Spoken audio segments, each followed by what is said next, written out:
नमस्ते, प्रणाम। मैं गायत्री सरोज आप लोग का स्वागत है, अभिनंदन करती हूँ दोस्तों अपने चैनल पे। आप लोग के बीच एक प्यारा सा सुहाग विदाई गीत प्रस्तुत करने जा रहे हैं। जो गलती हो क्षमा करिएगा। कमेंट करके ज़रूर बताइए कैसा लगा दोस्तों।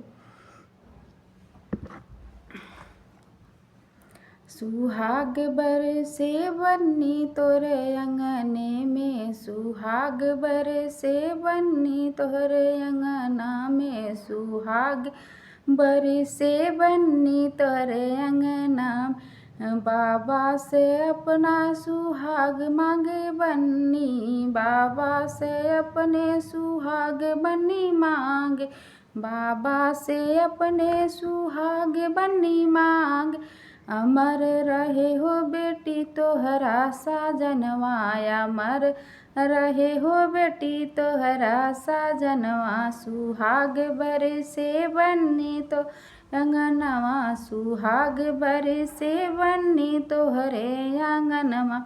पापा से अपना सुहाग बन्नी मांगे, पापा से अपने सुहाग बन्नी मांगे। अमर रहे हो बेटी तोहरा साजनवा, अमर रहे हो बेटी तोहरा साजनवा। सुहाग बरसे बन्नी तोहरे आंगनवा, सुहाग बरसे बन्नी तोहरे आंगनवा। चाचा से अपने सुहाग बन्नी मांगे, चाचा से अपने सुहाग बन्नी मांग। अमर रहे हो बेटी तोहरा साजनवा, अमर रहे हो बेटी तोहरा साजनवा। भई सुहाग बरसे बन्नी तोहरे आंगनवा, सुहाग बरसे बन्नी तोहरे आंगनवा। भैया से अपने सुहाग बन्नी मांगे, भैया से अपने आशीर्वाद बन्नी मांगे। अमर रहे हो बहिनी तोहरा साजनवा, अमर रहे हो बहिनी तोहरा साजनवा।